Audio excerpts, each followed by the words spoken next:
Boa Olá, noite, professor Geraldo Prado. boa noite, João Guilherme, não é isso? Isso, Querido João exatamente. Guilherme, boa noite, valoroso João Guilherme. Muito obrigado aí pelo convite, João. Não, muito bem-vindo ao Mínimo.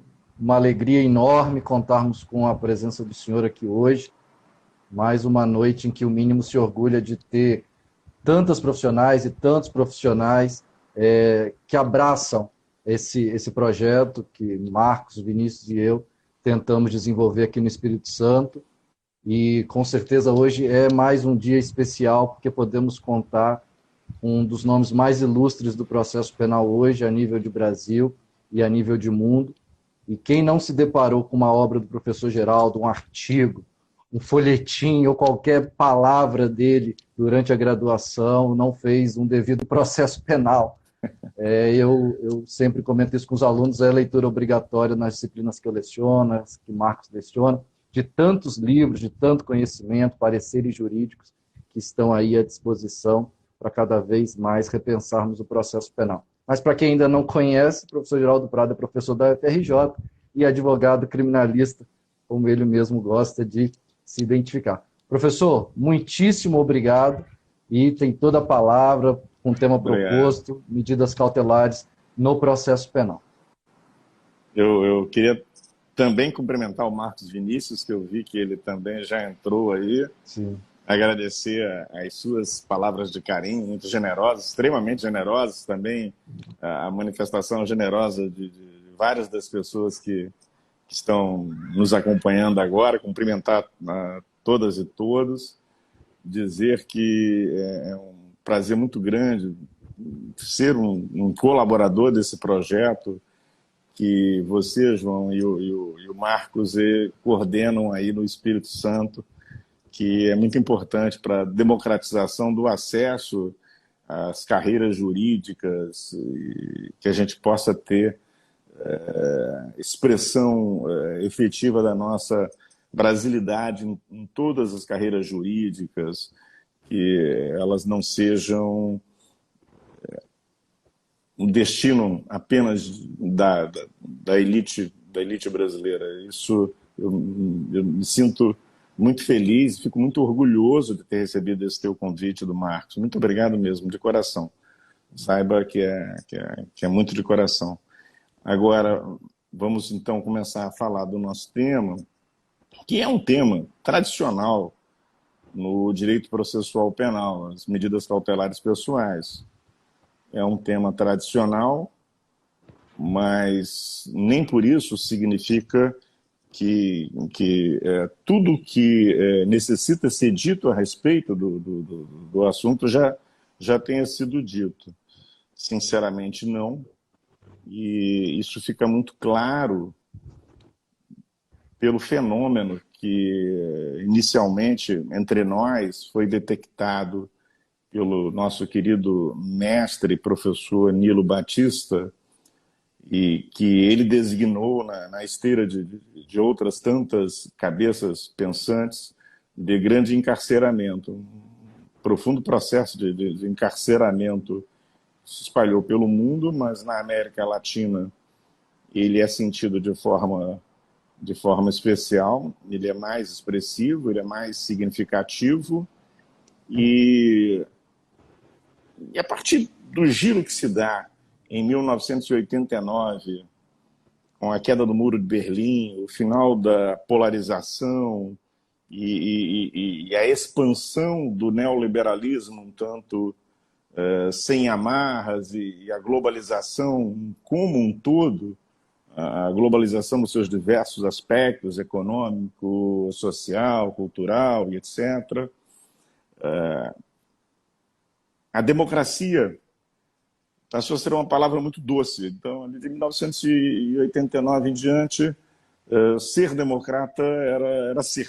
O ser se confundia com a própria noção da democracia, apesar das práticas mostrarem exatamente o contrário.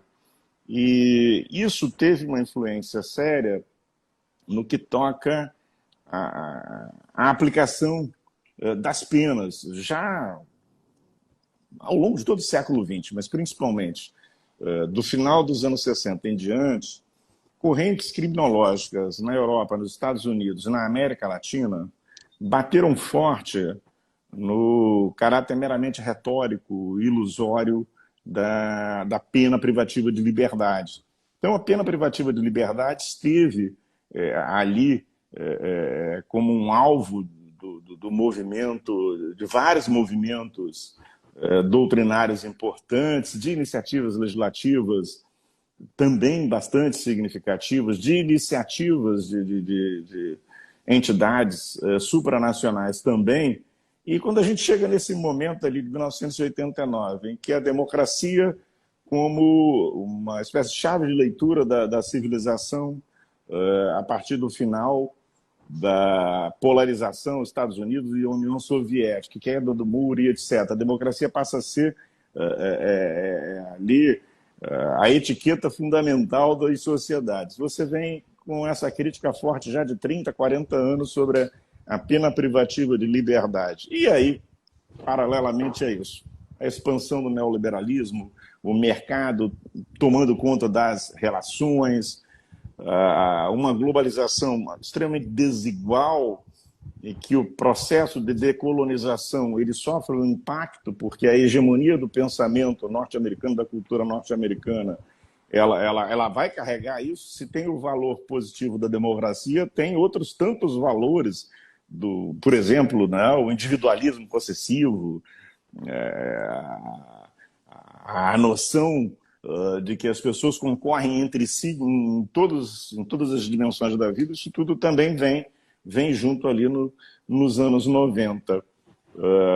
Não há a menor dúvida que uma sociedade, hoje estamos vendo isso, são vários os autores e autoras que dizem que vivemos em uma sociedade doente. Não há a menor dúvida que uma situação como essa nos levaria a um extremo de uma sociedade efetivamente doente, em que a fraternidade ela seria afetada, a capacidade das pessoas terem empatia, configurarem redes de solidariedade, de atenção recíproca, tudo isso ficava mexido. E, evidentemente, também um dos efeitos desse neoliberalismo é o desenvolvimento das chamadas grandes corporações. A economia mundial ela passou a experimentar uma situação que nós já conhecemos no Brasil durante a ditadura, que se caracterizou por uma fortíssima concentração de riqueza nas mãos de poucas pessoas. Então, esse fenômeno passa a ser um fenômeno mundial. Eric Hobsbawm irá, no seu clássico livro A Era dos Extremos, dizer que o mundo se brasileirou, né? Houve uma brasileirização do mundo, uma extraordinária concentração de riqueza. Essa extraordinária concentração de riqueza, com o aumento também bastante significativo da desigualdade, gerou reação em todos os lugares. Você passa uma lógica antiga de centro e periferia, que situava o centro no norte do planeta, a periferia no sul do planeta, ela passa a não fazer mais sentido, porque mesmo lugares do antigo centro passaram a viver, a experimentar a pobreza extrema, a dificuldade muito grande. A periferia foi para o centro também, estava ali. A concentração de renda produz esse efeito. Eu costumo dizer que não se estuda processo penal, pelo menos não com uma musculatura teórica significativa, sem que se estude criminologia. E um nome muito importante, que também colaborou num projeto que o professor Nilo Batista levou à frente no final dos anos 90, início dos anos 2000, aqui no Rio de Janeiro, na Universidade Cândido Mendes, um mestrado de ciências criminais. Ali apareceu para nós a figura do Luic Vacan. E o Luic Vacan vai dizer isso. Olha, o antigo centro, hoje, ele também é um tanto de periferia. E o sistema penal, ele nesses séculos todos, ele tem cumprido essa função aí de grande repressor em benefício dos interesses das elites, ele vai continuar cumprindo essa função. No final dos anos 90, o professor Zaffaroni coordena um grupo de pesquisadores na América Latina que tenta entender o que estava acontecendo com as novas democracias latino-americanas, né? Aquelas ditaduras das décadas de 60 e 70, a partir do final dos anos 80, vão cedendo, vão dando lugar a novas democracias, mas, estranhamente, o sistema penal ele não refletia essa caminhada para a democracia como uma redução da sua intervenção. Ele aumentava, ele estava em expansão. E numa pesquisa que lhe foi encomendada pelo Instituto Max Planck, que está disponível na internet, vocês vão encontrar na Rede Mundial de Computadores, ele vai ser talvez um dos primeiros aqui na América Latina a observar que houve uma inversão das coisas. O discurso contra a pena criminal, ou contra a pena privativa de liberdade, ele, de fato, fez surgir um conjunto de ferramentas penais diferenciadas, penas substitutivas, medidas penais não privativas da liberdade, suspensão condicional do processo, transação penal, a substituição da pena privativa de liberdade, no nosso caso, a partir de 1988, num número maior de situações. Ele vai dizer, olha, se de um lado o direito penal ele absorve e processa aquela forte crítica à pena privativa de liberdade, há uma migração desse mecanismo de controle social para a prisão preventiva. É a medida cautelar privativa de liberdade que irá cumprir o papel que até então era executado pela pena criminal.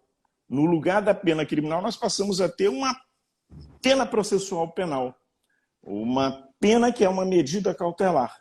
E é da análise dos números desse grande encarceramento cautelar que se chega à conclusão, como eu disse no início da minha exposição, conclusão sustentada não apenas por Nilo Batista, como eu mencionei, mas por tanta gente nos dois hemisférios, digamos assim, de que o que era para ser um processo de redução da população carcerária virou um processo de explosão carcerária extraordinária, Então, quando a gente pensa e se dispõe a refletir, a falar sobre as medidas cautelares no processo penal, nós temos que ter em consideração, nós temos que levar em consideração esse dado criminológico. Há uma tradição, uma má tradição do direito processual penal brasileiro, inspirada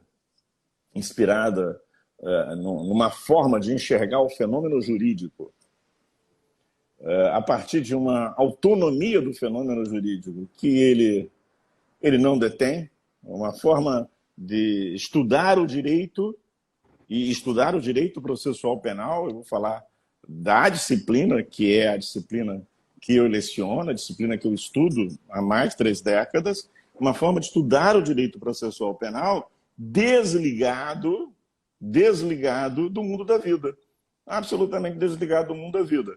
Essa maneira de praticar o direito processual penal, que no caso brasileiro ela remonta ao século XIX, mas ali era compreensível.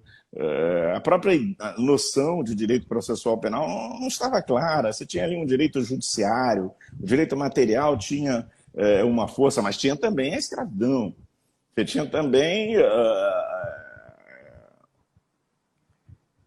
as políticas, vamos chamar assim, as políticas do pânico, as políticas do medo, que faziam com que essa coisa se confundisse um pouco. Então, a repressão, a forte repressão, era pouco processual e muito material ali, muito material. Mas o direito processual, como um todo, vai ganhando uma autonomia.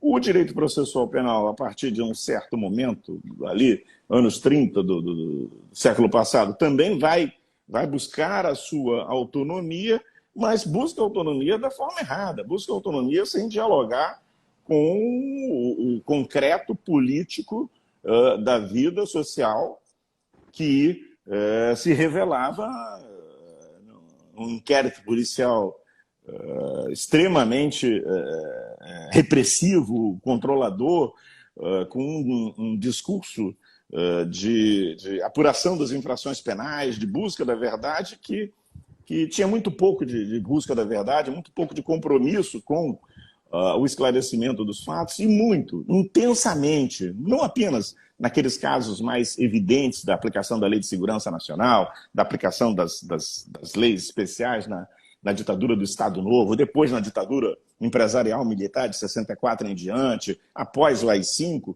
não apenas nessas formas mais claras, mas principalmente na sua trivialização, no seu cotidiano, na sua realidade. E aí você vai me permitir prestar uma homenagem a um camarada que é fantástico, que nos deixou muito precocemente, que é o Tiago Fabres. Fica aqui a minha homenagem a Tiago. O Tiago vai ser, na juventude, né, dos pensadores, dos grandes teóricos das ciências criminais contemporâneas, um que vai produzir para o Brasil, a partir do Espírito Santo, reflexões importantíssimas sobre isso. Olha, a gente está vendo aqui uma trivialização de um brutal controle social pela via do processo penal. Como explicar isso? Os professores e as professoras de processo penal não se incomodavam com essa história. Por quê? E aí vem um pouquinho, né, da teoria que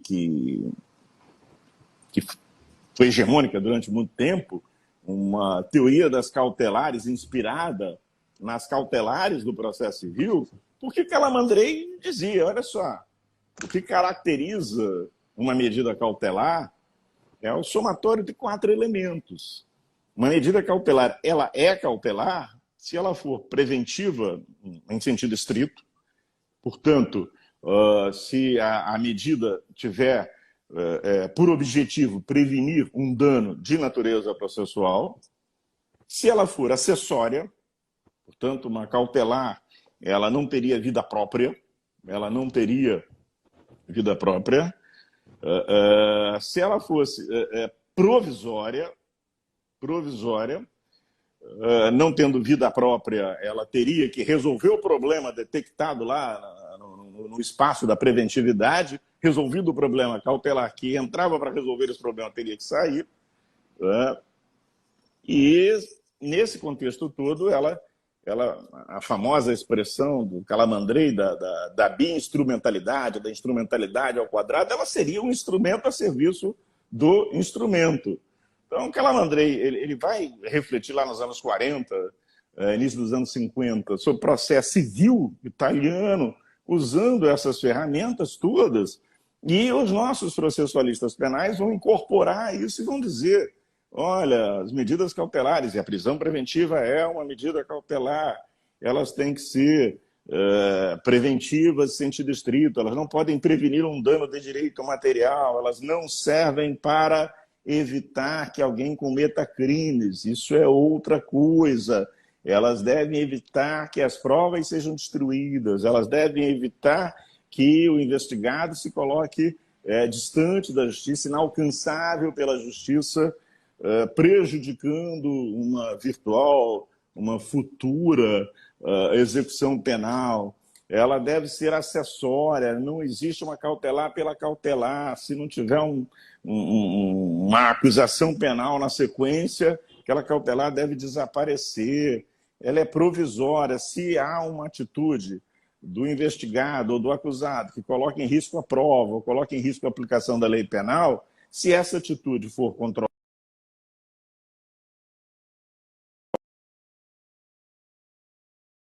ela igualmente desaparece. E ela, portanto, sendo isso tudo, ela é um instrumento a serviço do instrumento que seria o processo acusatório, o processo de conhecimento de índole condenatória. Mais adiante, e talvez não, assim, muito francamente, fui eu que trouxe essa discussão nos anos 90 aqui no Brasil, ainda vou acrescentar, ela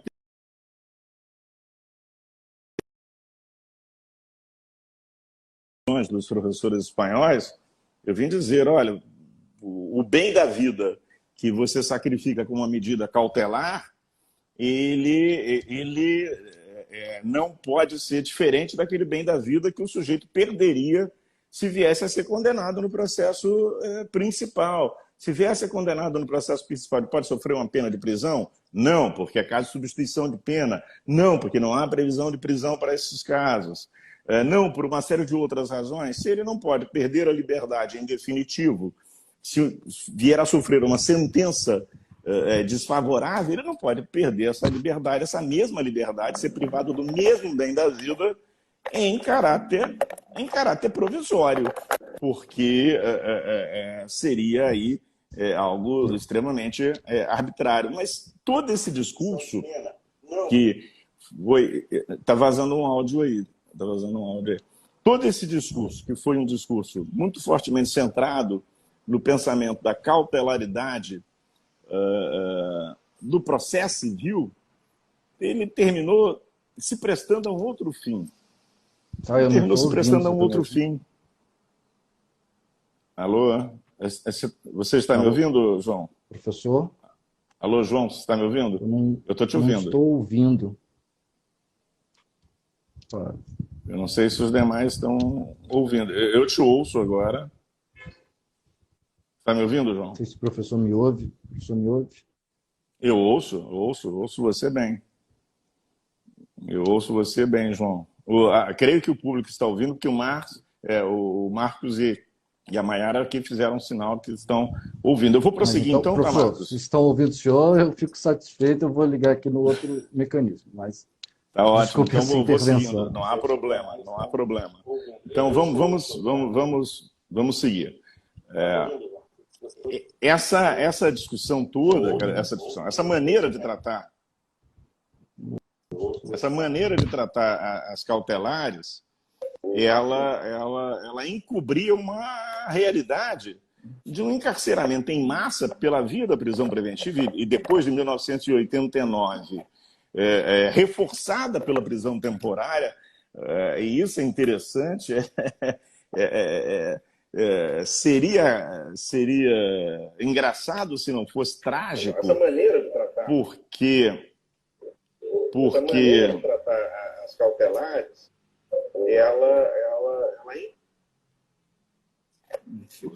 vazou o meu próprio áudio aí, Silma. João. Então, vou seguir. Até 1980, uma das grandes lutas nossas, da Constituinte, foi acabar com algo terrível que havia no Brasil, aqui na minha cidade, no Rio de Janeiro, em São Paulo, em outras capitais, que era a prisão para averiguação. Prisão para averiguação era um ato de arbítrio da autoridade policial, dos agentes, dos policiais civis, dos policiais militares, e com um novo momento democrático queríamos colocar fim nisso. Não pode levar ninguém, só vai levar alguém se a pessoa estiver numa situação de flagrante delito, então ela é presa, prisão fato, é levada à presença da autoridade policial e aí é documentada essa prisão em flagrante. Ou então, por ordem escrita e fundamentada da autoridade judiciária competente, seria a prisão preventiva e os outros títulos judiciais que na época existiam, que autorizavam a prisão processual.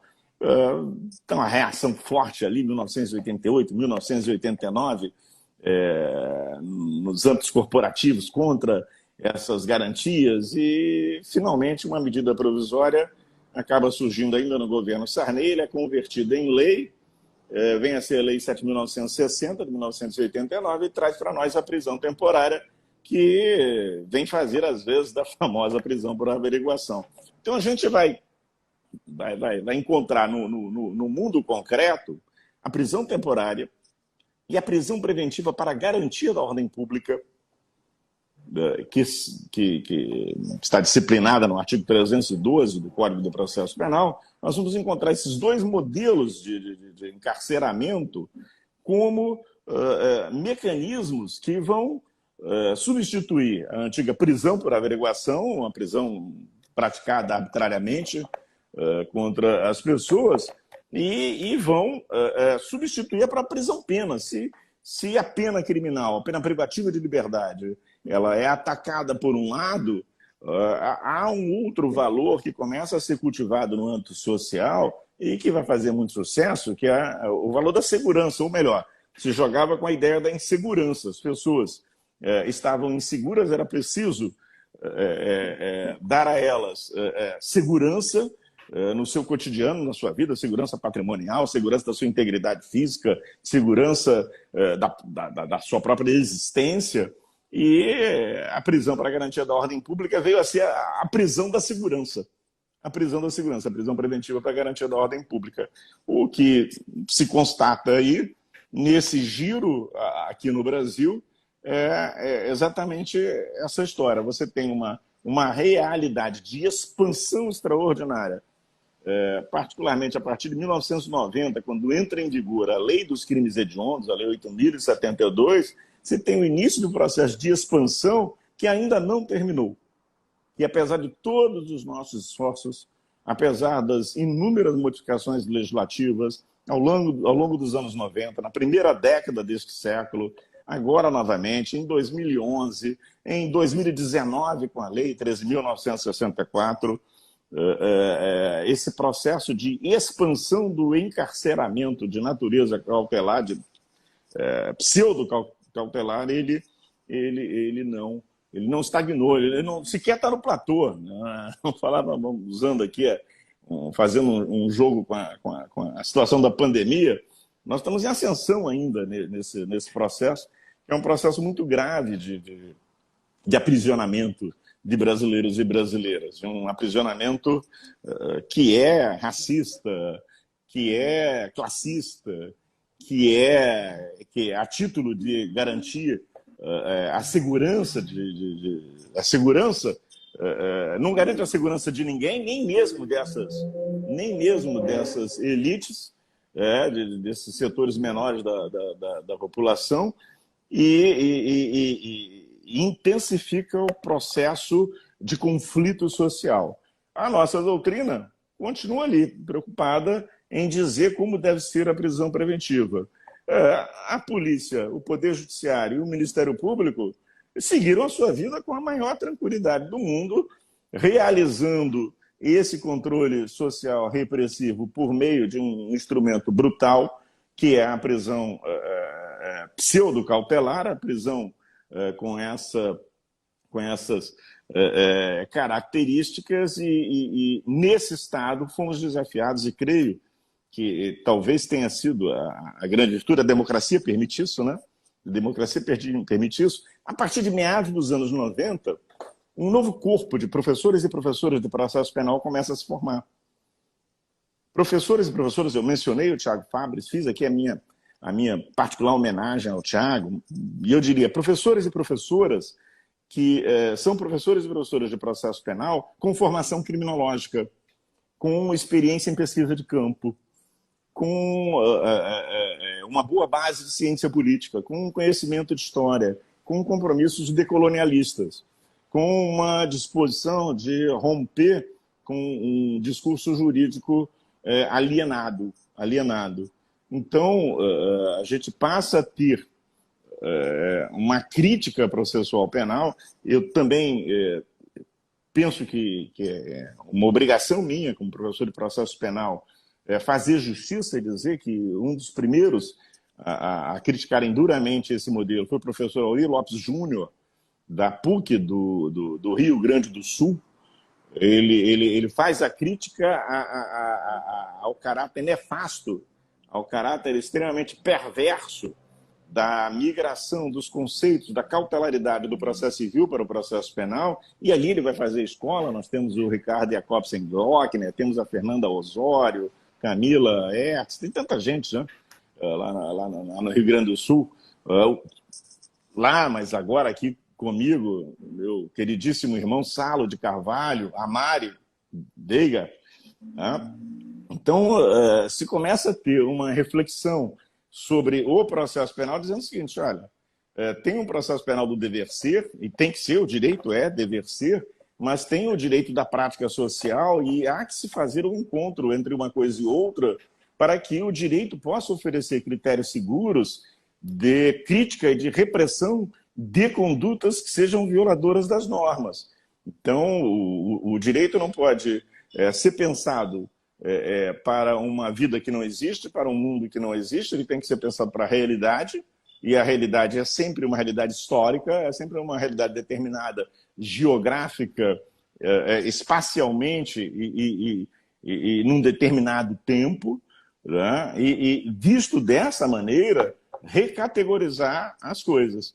Nesse sentido, lá em 2011, quando é modificado o regime das cautelares, a primeira grande modificação do regime das cautelares processuais penais no Brasil, quando ele é modificado, eu faço uma proposta. Eu começo dizendo o seguinte, olha, vamos esquecer o direito processual civil e vamos esquecer mesmo, até eu proponho, essas categorias, quer elas sejam categorias nomeadas a partir da reflexão processual civil, como o fumus boni iuris, o periculo in mora, que são características, requisito, pressuposto de cautelares civis, quer na sua feição processual penal, conforme pretende o Aurí Lopes Júnior, não vamos falar, quando se tratar de uma cautelar que seja restritiva da liberdade, restritiva dos direitos de alguém investigado ou acusado, não vamos falar em fumus boni iuris, porque não está tratando da verossimilhança em relação a um bom direito.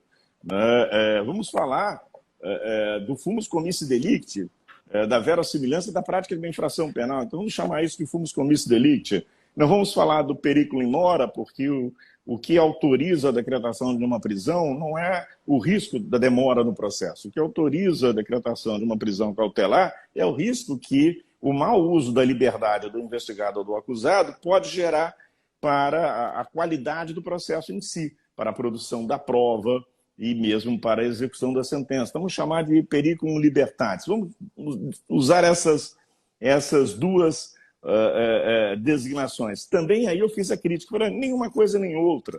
Nenhuma coisa nem outra. Eu preferi olhar, eram outros tempos também, né? Ali aquela primeira década do nosso século, 2003 em diante, 2003 a 2010, foi uma década muito especial. Foi muito especial na Comissão Interamericana de Direitos Humanos, no âmbito da Comissão Interamericana de Direitos Humanos, e também foi muito especial no âmbito da Corte Interamericana de Direitos Humanos. E aí eu propus que pensássemos diferente as cautelares processuais penais ligadas à restrição ao exercício de direitos, a partir desse olhar que vem da Corte Interamericana de Direitos Humanos.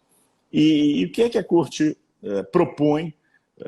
Há um caso que a Comissão Interamericana ela inicialmente estuda, que é o caso Peirano Basso versus Uruguai. Caso Peirano Basso versus Uruguai, vocês também, com muita tranquilidade, no site da Corte Interamericana ou no site da Comissão Interamericana vão encontrar este caso. Ele dá origem a um relatório da Comissão Interamericana de Direitos Humanos, a um informe da Comissão Interamericana de Direitos Humanos, e a Comissão e a Corte vão dizer o seguinte, olha, vamos pegar esse caso de abuso da prisão preventiva no Uruguai e vamos estabelecer, por meio deste relatório, uma normatividade para todos os estados da América, do Canadá, a Argentina, que tenham aderido ao Pacto de São José da Costa Rica e que também tenham aderido à jurisdição da Corte Interamericana. E vamos usar como paradigma. E como é que esse paradigma se constituiu? Começando bem pelo princípio, pela afirmação concreta da presunção de inocência. Pela afirmação concreta da presunção de inocência. Uma afirmação enfática no sentido de que não se admite a decretação de uma prisão cautelar, qualquer que seja ela, ou pseudo-cautelar, ou temporária, não interessa, não se admite. A privação da liberdade antes do trânsito em julgado de uma sentença penal condenatória, antes do trânsito em julgado de uma sentença penal condenatória, não se admite como regra, não se admite diretamente, não se admite indiretamente. A presunção de inocência é uma barreira a isso.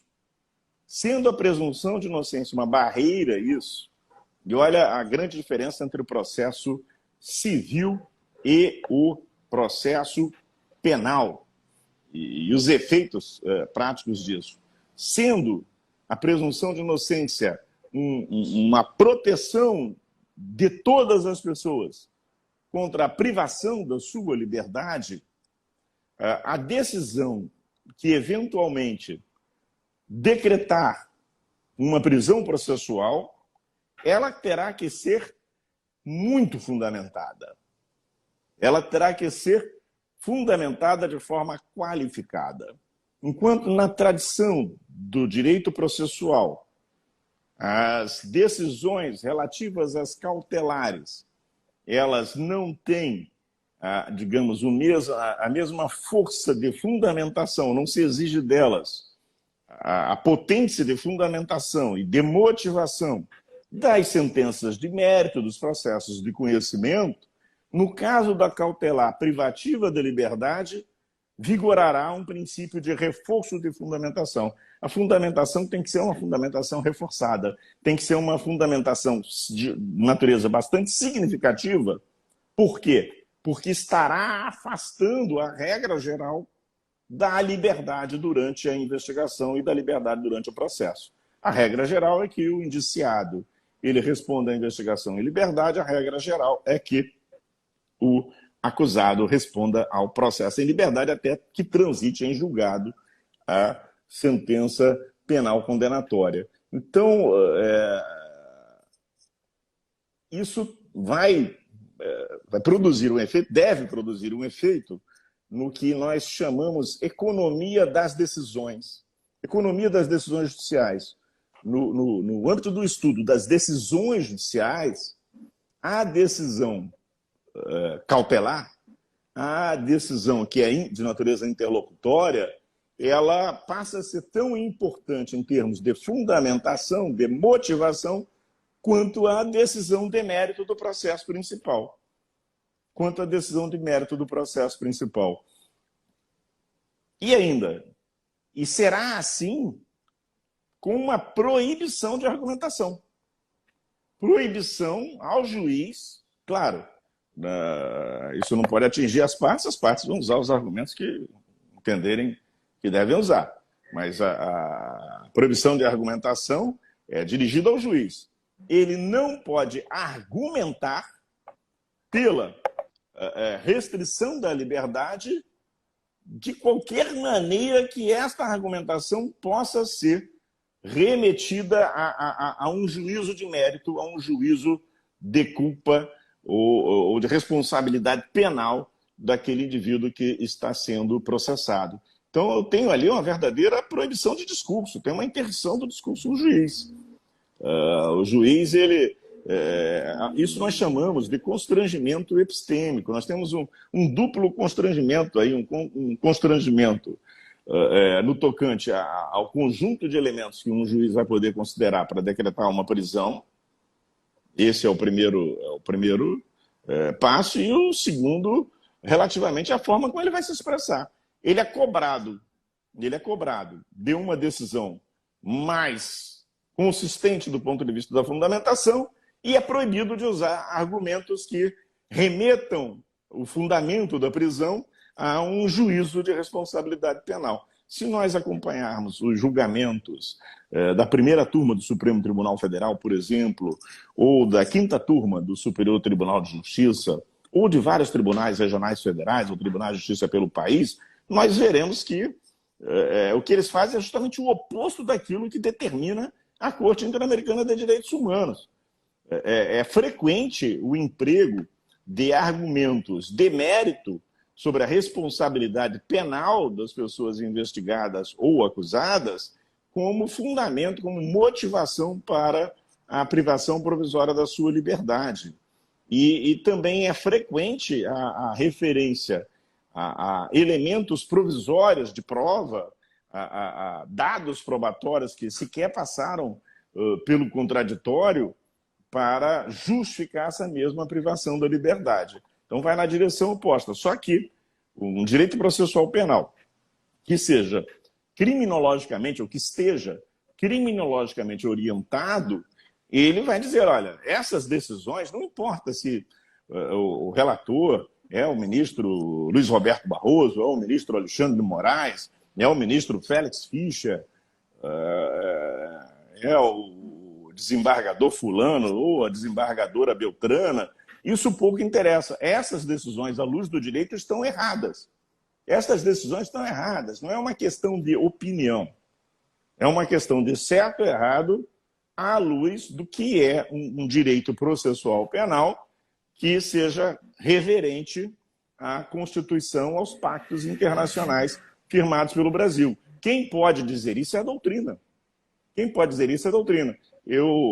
Na última semana, com frequência, até em função do julgamento de um caso que mereceu um parecer meu, o da suspeição do ex-juiz Sérgio Moro, julgado terça-feira da semana passada, no Supremo Tribunal Federal, na segunda turma do Supremo Tribunal Federal, eu ouvi muito a repetição de uma expressão que vocês vão encontrar, se me permitirem a indicação, no livro Advocacia da Liberdade, escrito pelo professor de todos nós, Heleno Cláudio Fragoso, grande penalista, um dos maiores penalistas brasileiros de todos os tempos, e assim como o Tiago Fabres, falecido muito precocemente. Nos deixou grandes gênios, né? Seus filhos, um deles também, José Carlos, morreu novo, mas Fernando continua pontificando, foi presidente do Instituto dos Advogados Brasileiros, deixou seus netos, que são brilhantes advogados e juristas também, admiradíssimos aí. E nesse Advocacia da Liberdade, o Heleno Fragoso, ele reproduz uma expressão usada pelo grande penalista, então ministro do Supremo Tribunal Federal, Nelson Hungria, quando ele se viu vencido. Nelson Hungria, ele não gostava de ficar vencido no julgamento do Supremo Tribunal Federal, ele se aborrecia muito, ele era até muito violento na reação a isso. E Nelson Hungria, numa das passagens em que ficou vencido, ele disse que o Supremo Tribunal Federal ele tem o poder de errar por último.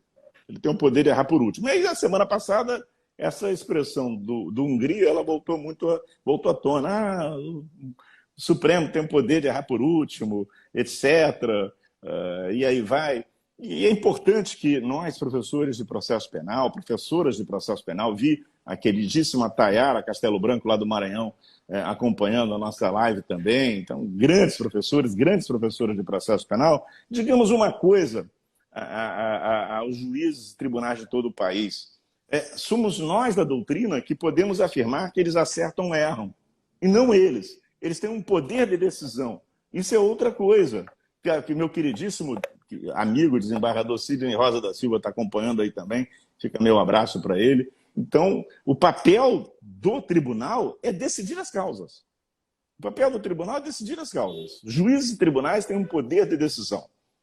Isso é legítimo da parte deles. O papel da doutrina é analisar o direito, fazer a crítica que tem que ser feita às decisões judiciais da mesma maneira que faz a crítica das leis. Aqui no Brasil, nossos nossas juristas, eles fazem a crítica das leis. E aí é interessante porque entrar num enfrentamento contra um adversário que não tem carne e osso. Porque o que é, como diz a Frane Silva Jardim, o que é o Congresso Nacional? Quem é o Congresso Nacional? É o deputado-presidente? É o senador-presidente? Então, a crítica às leis ela é mais fácil de ser formulada num contexto em que você não cria adversário, você não fere suscetibilidades. Mas o fato é que quem pode julgar o acerto ou o erro de uma decisão não é o Supremo Tribunal Federal, não é o Superior Tribunal de Justiça, não são os tribunais de justiça, os tribunais regionais federais, os próprios juízes, as próprias juízas. Quem pode julgar é a doutrina. E a doutrina o faz através de critérios que devem valer da mesma forma em todos os casos, e que são elaborados racionalmente, e que tem uma história nesse processo da sua elaboração. Então, a Corte Interamericana vai criar vai começar a trabalhar essas noções. Como eu disse, é muito importante que vocês, se puderem, tenham acesso a tudo que resultou do processo Peirano Basso versus República Oriental do Uruguai, que vai dar origem a dois relatórios da Corte Interamericana de Direitos, da Comissão Interamericana de Direitos Humanos, a partir de decisões da Corte Interamericana. E o primeiro ponto é esse: presunção de inocência, ela limita o material que pode ser examinado por um magistrado para decretar uma prisão processual e limita os argumentos. Por outro lado, exige uma fundamentação que seja, não possa ser superficial, que não seja superficial, que seja efetivamente categórica. E nesse ponto, volto a dizer, eu prefiro a solução da Corte ao caminho dado pela doutrina, quer mais progressista com Aurí Lopes Júnior e outros, quer mais tradicional na linha do falecido Hélio Tornag, do Fumus Boniures, dele, né, o Periclo e Mora. Eu prefiro a posição da Corte. A Corte vai dizer o seguinte: toda prisão, toda e qualquer prisão, ela tem um fundamento material. Ela tem um fundamento material. Ela é castigo. Toda prisão ela é castigo. Quer seja uma prisão processual, quer seja uma prisão pena. Toda prisão ela carrega consigo a inevitabilidade de ser uma sanção penal. De ser uma sanção penal. Tanto que nós conhecemos a regra da detração penal. Nós sabemos que o artigo 42 do Código de Processo Penal nos diz que do tempo de prisão definitiva durante a execução penal será descontado o tempo da prisão provisória. Será descontado o tempo da prisão provisória. A Corte Interamericana vai dizer, olha, vamos trabalhar com a realidade. Existe um elemento da cautelaridade que é a própria, um reconhecimento antecipado de responsabilidade penal. Esse reconhecimento antecipado de responsabilidade penal, olha a dificuldade que se coloca para o juiz. Também não, nos colocarmos no lugar do juiz mostra que também não é uma situação fácil. Significa dizer, eu posso prender alguém porque eu admito que ele é autor de um crime? Não, não posso. Não significa isso. O que significa? Significa que eu não posso prender alguém quando eu não tiver elementos que sejam indicativos de que ele é autor do crime. Ela funciona de forma oposta. Eu não posso, por mais que o comportamento daquela pessoa pareça aos meus olhos afetar a instrução criminal ou a aplicação da lei penal, se eu não tenho elementos seguros que possam minimamente sugerir que aquele indivíduo, aquela pessoa, aquele homem, aquela mulher, ele é o autor da infração penal, eu não posso prender esta pessoa. Porque toda prisão processual carrega em si um elemento de punição. Ela se caracteriza pela irreversibilidade fenomênica. Eu não tenho como restituir a liberdade. Nós usamos muito essa expressão. Eu fui magistrado por quase 25 anos. Então, quando o juiz revogava uma prisão preventiva, decretei muitas prisões preventivas. Mantive várias delas no tribunal como desembargador. Então, quando eu revogava uma prisão preventiva, ou quando o desembargador, eu reconhecia ali uma ilegalidade e concedia um habeas corpus, usava a expressão restitua a liberdade à pessoa, ao paciente, ao acusado, ao investigado. Mas se tem algo que nós não podemos fazer, porque é humanamente impossível, é restituir a liberdade a alguém. Nós podemos deferir a liberdade a um indivíduo e ele que estava preso vai ser solto. Mas o tempo que ele passou preso, ele não é restituído em nenhuma hipótese. Os efeitos de uma prisão processual são irreversíveis. Os efeitos de uma prisão processual são irreversíveis. E essa irreversibilidade, porque não é possível voltar no tempo, é essa irreversibilidade que provoca, exige, como um elemento das cautelares, exige que eu não a decrete sem uma base empírica mínima de que aquele indivíduo é autor da infração penal. Tendo essa base, ela não é o fundamento de que ele é culpado. E a isso se opõe a orientação da Corte Interamericana, se opõe à nossa prisão para garantia da ordem pública e todos os seus sucedâneos aí de controle social. Ela se opõe, porque aqui eu prendo porque ele é culpado. Se eu acompanhar tem julgamentos do Supremo Tribunal Federal quando eles negam a escassez lesiva, né? Quando eles negam o argumento defensivo de que a conduta não é potencialmente ofensiva, que é uma conduta de bagatela, que eles vão lá e dizem, está no jogo ali da coisa, não vai soltar não, porque o sujeito ele é culpado. Mas essa não é uma pergunta que se faça para efeito de justificar a prisão.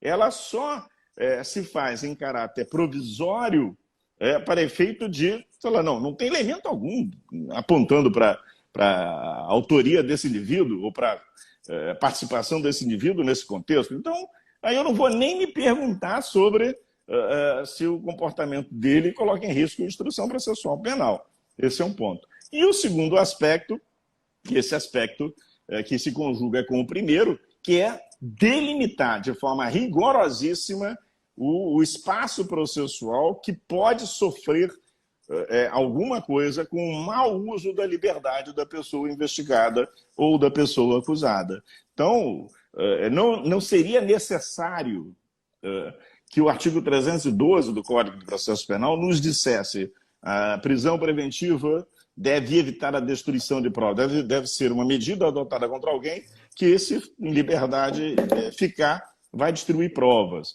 ou vai fugir. Isso já seria absolutamente imprescindível. Eu só posso ter a prisão preventiva por isso mesmo. Aliás, Carrara, no século XIX, citava esses dois casos como um exemplo da situação que justificaria um aprisionamento cautelar, um aprisionamento durante o processo, não se usava essa expressão cautelar, né?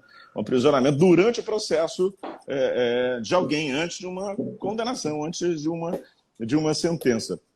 Eu penso que encarar as coisas por aí, isso é fundamental, mas é muito importante, é imprescindível, e aqui eu me dirijo, eu sei que é uma coincidência, né? Várias e várias juízes estão aqui acompanhando, juízes, embargadores, estou vendo o Armando Mesquita também, vários acompanhando aqui a fala, mas eu quero me dirigir particularmente nesse momento, além dos alunos, das alunas do mínimo que estão aí, eu quero me dirigir a professores e professoras.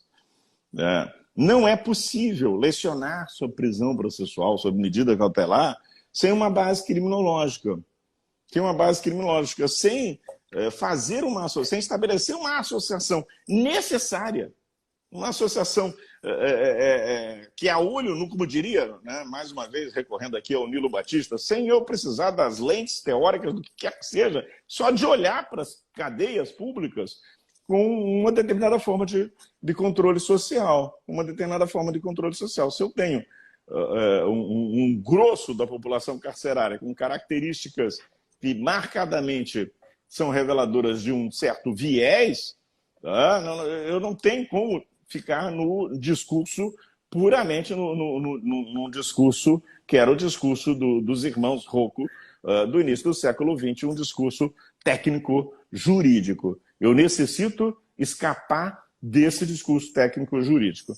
Então, eu escolhi esse tema, João Guilherme, Marcos, para falar para a juventude do mínimo que nos assiste, essa garotada aí excepcional, que serão os delegados e delegadas de polícia, em breve, os juízes, juízas, professores e professoras, advogados, defensores, defensoras, gente do Ministério Público. Eu escolhi falar sobre esse tema para chamar a atenção. Eu falei, no fim estou vendo também outro querido professor também do Espírito Santo aqui, o Daniel Duarte, estou vendo, eu falei Estados Unidos e União Soviética, no fim da bipolaridade, globalização, neoliberalismo, um processo econômico de concentração de riqueza, a expansão do encarceramento E tudo isso falando de processo penal, falando de prisão preventiva. A prisão preventiva está afetada por esses elementos. Eu penso que se eu quero reivindicar algo para o direito, e é o final da minha fala para deixar esse espacinho para você, João, mas se eu quero reivindicar alguma coisa para o direito que seja do direito, é exatamente exercer o controle sobre a maneira como as autoridades exercitam o poder. Exercitam o poder. Ah, mas o que fala um professor ou uma professora repercute nada no cotidiano, no cotidiano dos tribunais, no dia a dia Professor, das eu tenho um delegacias. delay aqui de 30 segundos, mais ou menos, mas eu vi que o senhor estava se encaminhando para o final. Desculpe se tiver interrompido o senhor. Não, tranquilo. Agradecer substancialmente esse início de noite que o senhor nos proporcionou, essa possibilidade de debatermos o processo penal, de repensarmos, e o desafio que nos deixou para nós, professores, para nós, alunos, sempre o senhor que é um professor de todos nós. Então, como nós tentamos encerrar, sempre deixando uma indicação, uma obra que pode ser literária, um poema. Eu vi que o senhor gosta muito de Fernando Pessoa. Então, se o senhor tiver à vontade para indicar qualquer obra literária, filme, série, pode ficar bastante à vontade. Eu vou me despedindo e vou acompanhar o senhor aqui com um delay de 30 segundos. Um grande abraço e muito obrigado. É difícil aí. Eu vou citar só uma que não tem nada a ver com nada, mas fica aí, que foi o livro que eu li que mudou a minha vida, e é uma homenagem também que eu presto a esse autor, que é o Quarupi. É o Quarupi. Leiam Quarupi. Vocês vão procurar, vão achar aí. E foi um livro que, quando eu li aos 17 anos, mudou a minha vida. Fica aí essa indicação. Espero que seja útil para vocês também. Agradeço de coração. Muito obrigado.